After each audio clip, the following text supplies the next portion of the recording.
Assalamualaikum warahmatullahi wabarakatuh. Balik barengan sama gue Taufik Nobo.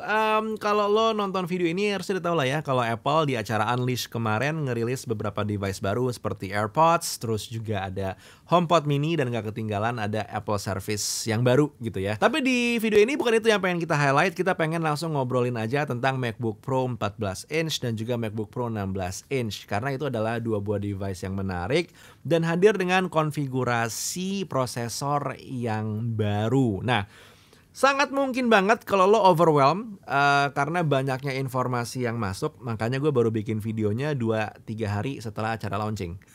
Tujuannya simple, hanya untuk menjawab gitu ya, apakah sebaiknya kita upgrade ke MacBook Pro 14 atau 16 inch yang baru? Jawabannya sebenarnya gini, gue akan mencoba membuat simple aja. Kalau emang misalkan ternyata lo sekarang menggunakan satu buah device Apple M1 chip, MacBook Pro, MacBook Air atau Mac mini gitu yang udah pakai Apple M1, dan workflow lo aman-aman aja, tidak ada suatu buah masalah yang signifikan, lo tidak terganggu, secara waktu juga masih bisa dibilang efektif dan efisien, klien tetap berdatangan, kerja jadi lebih cepat dengan M1 chip devices lo. Sebenarnya mungkin masih aman untuk lo menggunakan si Apple M1 chip devices tanpa lo harus upgrade ke MacBook Pro 14 atau 16 inch yang baru. Karena toh sebenarnya tidak rusak juga gitu kan. Jadi untuk apa diganti? But however, kalau lo merasa improvement yang akan lo dapatkan nantinya dengan si Apple devices yang baru ini menggunakan M1X dan M1 Pro jadi lebih cepat lagi kerjanya, bisa dapat klien lebih banyak lagi, sok monggo aja silahkan.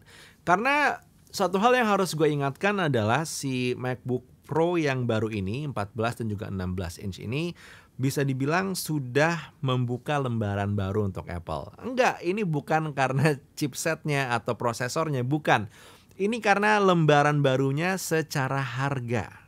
Ya, secara harga. Dan ini kita nggak usah ngomongin layarnya yang udah menggunakan mini, XDR, Retina gitu. Enggak, kita juga nggak ngomongin masalah notch-nya, terus masalah ports-nya. Ya, we're all happy dengan additional additional features yang dimiliki sama si MacBook yang baru ini. Tapi kita ngomongin yang paling make sense dulu secara harga. M1 Pro dan juga M1 Max devices ini punya harga yang up there. Jadi kalau lo ngerasa saat ini MacBook Pro dengan M1 chip itu udah mahal, wow, lo belum tahu apa itu kata-kata mahal untuk Apple. Gini, currently kalau lo mencoba melihat Apple M1 chip, Apple M1 Pro dan juga M1 Mac devices gitu ya, kita akan coba merefernya pertama-tama ini ke harga yang ada di Singapura dulu kali ya. Bisa lihat di situ the new Apple 14 inch ya, yang base modelnya 8 core CPU dengan 14 core GPU, dan FYI ini tidak diinfokan oleh Apple sama sekali ada konfigurasi seperti ini. Harganya itu adalah $2.999 Singapura. Yang kalau dikonversikan itu harganya agak lumayan ya. Dan begitu kita coba masuk ke Indonesia, beberapa toko ini sudah mulai membuka pre-order ya. Dan gue akan coba merefernya langsung ke toko HPdia aja. Lo bisa ngeliat di tokopedia.com, search toko HPdia. Ada nih Apple M1 chip yang base model. Kita coba pilih yang warna murahnya tuh kalau nggak salah silver, dengan pilih ukuran 512 GB. Harganya ada di 40.599. Kenapa? Karena SGD dolar ini harganya nggak 10.000 ya, tapi 10.500. Itu udah lumayan yang pertama. Dan yang kedua, untuk bea masuknya, ini gue juga udah sempat hitung-hitungan. Lumayan, ada pajaknya 7,5% dan juga tarif VPN 10%. Dan bahkan kalau misalnya gue coba ngelihat dari harga iPhone, penambahannya tuh agak lumayan ya, ada 10, 10, 10 gitu. Jadi semuanya bukan 7,5, jadi semuanya 10%, 10% juga 10%. Dari yang harga awalnya itu adalah ya, dari yang harga awalnya itu adalah 2.999 SGD, ujung-ujungnya pas masuk ke Indonesia itu memang ada di sekitaran angka 38 jutaan. Hasil perhitungan awal gue. Itu udah lumayan banget. Dan kalau misalkan lo toko, ya lo ngambil untung lah kasarnya gitu ya. Ada di angka 45.99, menurut gue masih masuk akal. Enggak, Gue nggak pengen jadi price police di sini, tapi menurut gue harganya toko HP dia ini ya in a way adalah harga early adopter dan juga emang harga kalau lo ngebawa barang dari luar untuk masuk ke Indonesia kurang lebih seperti itu. Dan ini masih konfigurasi yang hitungannya adalah konfigurasi awal. Kalau misalkan kita coba masuk ke konfigurasi yang seperti di present oleh Apple, yaitu 10 core CPU dan juga 16 core GPU untuk 14 inch, ada di harga 3.749 Singapura dolar, yang kalau di harga PO-nya toko HP dia itu ada di harga 50.099.000. Dan ya dari sini aja lo udah bisa ngeliat kalau sebenarnya si MacBook 14 inch dan juga si MacBook 16 inch yang baru ini bisa dibilang memiliki kelas yang berbeda.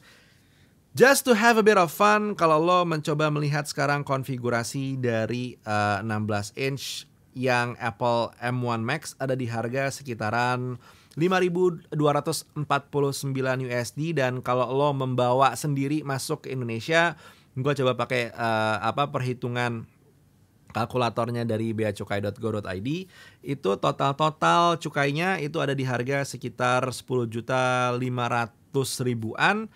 Dan harga dari laptopnya sendiri ada di harga sekitar 55 jutaan. Jadi ada di harga sekitar 65 juta lebih. Dan kalau lo ngeliat di toko HP dia untuk konfigurasi yang Max, itu ada di sekitaran harga 59 juta. Mungkin salah ya, karena hitungannya harusnya nggak seperti ini. Mungkin yang ini kali, yang 1 tera. Ada di sekitar harga sekitar 69 juta. Dan ini adalah satu buah harga yang emang cukup fantastis untuk satu buah laptop. Tapi sekali lagi diingetin, ini adalah produk terbarunya Apple. Dan seperti yang tadi gue bilang, yang paling utama adalah MacBook Pro devices yang baru ini emang naik kelas dibandingkan dengan MacBook Pro yang keluar dari tahun-tahun sebelumnya. Now, with that said, kalau kita coba balik ke pertanyaannya, apakah lo harus beli atau enggak? Lo udah dapat lah gambaran harganya saat ini di Indonesia. Kalau lo pre-order dan lo pengen dapat sekitar minggu depan atau 2 minggu ke depan, itu harganya ada di sekitaran angka berapa? Worth it atau enggaknya, upgrade atau enggaknya, keputusannya ada di tangan lo. Tapi yang pasti, pastikan pembelian yang akan lo lakukan ini, karena investasinya agak lumayan gitu ya.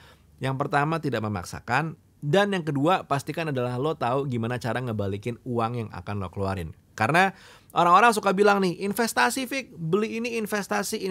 Semua adalah investasi kalau lo tahu cara ngebalikin uangnya.